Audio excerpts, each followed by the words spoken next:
Assalamualaikum warahmatullahi wabarakatuh. Halo, perkenalkan nama saya Laili Fauzia. Nama aku Sonia Dwi Fadila.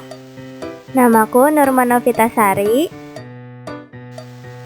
Dan di sini kami akan membahas materi tentang birokrasi. Ketika mendengar kata birokrasi, apa yang terlintas di pikiran Anda? Apakah Anda tahu apa itu birokrasi? Mari kita bahas bersama apa itu birokrasi.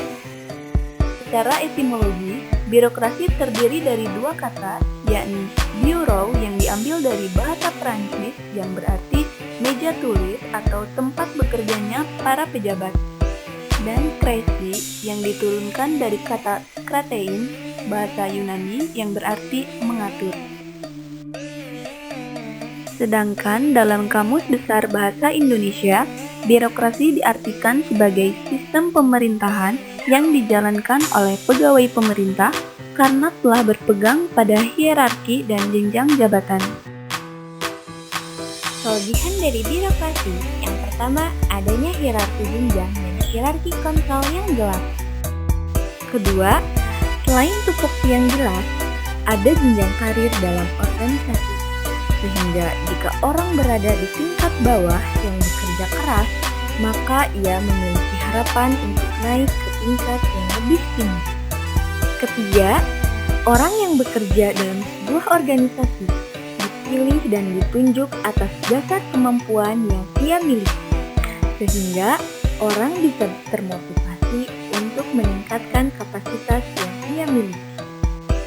Kelebihan yang keempat adalah adanya penekanan bahwa aturan tertulis itu penting dan juga formal, sehingga jika terjadi sebuah konflik, maka orang akan tertuju pada aturan yang telah ditentukan. Kekurangan dari birokrasi yang pertama adalah masih banyaknya birokrat atau pejabat yang ditempatkan tidak sesuai dengan kemampuannya. Yang kedua, adanya kesalahan penempatan tujuan. Fungsi birokrasi menurut Michael J. Ruskin yang pertama, ada fungsi administrasi, berarti pelaksanaan kebijakan umum suatu negara di mana kebijakan umum itu sendiri telah dirancang sedemikian rupa guna mencapai tujuan negara secara keseluruhan. Yang kedua, fungsi pelayanan. Birokrasi sesungguhnya diarahkan untuk melayani masyarakat atau kelompok-kelompok khusus. Yang ketiga, ada fungsi pengaturan atau regulation. Fungsi pengaturan dari suatu pemerintahan biasanya dirancang demi mengamankan kesejahteraan masyarakat. Dalam menjalankan fungsi ini, badan birokrasi biasanya dihadapkan antara dua pilihan, yaitu kepentingan individu versus kepentingan masyarakat banyak. Yang keempat, ada fungsi pengumpulan informasi atau information gathering. Informasi dibutuhkan berdasarkan dua tujuan pokok. Apakah suatu kebijaksanaan mengalami sejumlah pelanggaran atau keperluan membuat kebijakan-kebijakan baru yang akan disusun oleh pemerintah berdasarkan situasi faktual. Oleh sebab itu, badan birokrasi yang menjadi ujung tombak pelaksanaan kebijaksanaan negara tertentu menyediakan data-data sehubungan dengan dua hal tersebut. Di sini ada negara dengan sistem birokrasi terbaik. Yang pertama ada Denmark, lalu Selandia Baru, Kanada, lalu Jepang, dan yang terakhir adalah Botswana. Birokrasi di Indonesia, kecenderungan sentralisasi yang cukup kuat merupakan salah satu aspek yang menonjol dalam penampilan birokrasi pemerintahan. Hal ini disebabkan karena birokrasi pemerintah bekerja dan berkembang dalam lingkungan yang kondusif terhadap hidup dan berkembangnya nilai-nilai sentralistik tersebut. Kedua, menilai tinggi keseragaman dan struktur birokrasi. Lalu yang ketiga, kesulitan menyusun uraian tugas dan analisis jabatan. Meskipun perumusan uraian tugas dalam birokrasi merupakan kebutuhan yang sangat nyata, jarang sekali birokrasi kita memilikinya secara lengkap. Kalaupun ada, sering tidak dijalankan secara konsisten. Dan yang terakhir, dalam birokrasi Indonesia, Nampaknya pendelegasian wewenang masih menjadi masalah. Meskipun struktur birokrasi pada pemerintah di Indonesia sudah hierarkis, dalam praktek perincian wewenang menurut Ginjang sangat sulit dilaksanakan. Reformasi birokrasi merupakan salah satu upaya pemerintah untuk mencapai good governance dan melakukan pembaharuan dan perubahan mendasar terhadap sistem penyelenggaraan pemerintahan, terutama menyangkut aspek-aspek kelembagaan atau organisasi, tata laksanaan, dan sumber daya manusia aparatur. Melalui reformasi birokrasi, dilakukan penataan terhadap sistem penyelenggaraan pemerintah di mana uang tidak hanya efektif dan efisien, tetapi juga reformasi birokrasi menjadi tulang punggung dalam perubahan kehidupan berbangsa dan bernegara. Tujuan reformasi birokrasi adalah untuk menciptakan birokrasi pemerintah yang profesional dengan karakteristik, berintegrasi, berkinerja tinggi, bebas dan bersih KKN, mampu melayani publik, netral, sejahtera, berdedikasi, dan memegang teguh nilai-nilai dasar dan kode etik aparatur negara. Ciri-ciri birokrasi menurut Max Weber adalah: yang pertama, jabatan administratif yang terorganisasi atau tersusun secara hierarkis. Yang kedua, setiap jabatan mempunyai wilayah kompetensinya sendiri.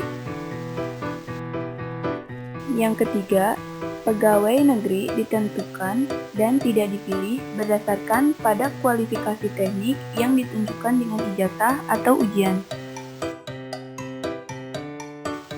Yang keempat, pegawai negeri menerima gaji tetap sesuai dengan pangkat atau kedudukannya.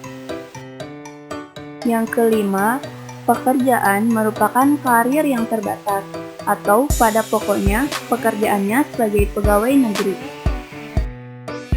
Yang keenam, para pejabat tidak memiliki kantor sendiri. Yang ketujuh, para pejabat sebagai subjek untuk mengontrol dan mendisiplinkan. Yang kedelapan, promosi didasarkan pada pertimbangan kemampuan yang melebihi rata-rata. Nah, selanjutnya ada karakteristik ideal birokrasi menurut Max Weber. Yang pertama, adanya pembagian kerja atau spesialisasi.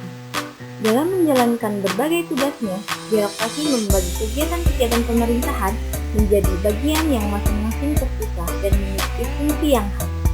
Pembagian kerja seperti ini memungkinkan terjadinya spesialisasi fungsi. Dengan cara seperti ini, penugasan spesialis untuk tugas-tugas khusus bisa dilakukan dan setiap mereka bertanggung jawab atas keberesan pekerjaannya masing-masing. Yang kedua, adanya prinsip hierarki wewenang. Ciri khas dari birokrasi adalah adanya wewenang yang disusun secara hierarkis atau berjenjang. Hierarki itu berbentuk piramid seperti yang ada di gambar, yang memiliki konsekuensi semakin tinggi suatu jenjang, berarti pula semakin besar wewenang yang melekat di dalamnya dan semakin sedikit pula penghulunya. 3. Adanya sistem aturan. Kegiatan pemerintahan diatur oleh suatu sistem aturan main yang ada. Aturan itu merumuskan lingkup tanggung jawab para pemegang jabatan di berbagai posisi dan hubungan di antara mereka. Aturan-aturan itu juga menjamin koordinasi berbagai tugas yang berbeda dan menjamin keseragaman pelaksanaan berbagai kegiatan. Yang selanjutnya, hubungan impersonal. Para pejabat birokrasi harus memiliki orientasi impersonal. Mereka harus menghindarkan pertimbangan pribadi dalam hubungannya dengan bawahan maupun dengan anggota masyarakat yang dilayaninya. Hal ini dimaksudkan untuk memberikan perlakuan yang adil bagi semua orang dan persamaan pelayanan administrasi. Dan yang terakhir ada sistem karir. Pekerjaan dalam birokrasi pemerintah adalah pekerjaan karir. Para pejabat menduduki jabatan dalam birokrasi pemerintah melalui penunjukan, bukan melalui pemilihan seperti anggota legislatif. Mereka jauh lebih tergantung pada atasan mereka dalam pemerintahan daripada kepada rakyat pemilih. Terima kasih telah menonton video kami. Semoga kalian bisa paham dengan apa yang kami jelaskan. Jangan lupa di like, comment, and subscribe. Sampai jumpa lagi. Assalamualaikum warahmatullahi wabarakatuh.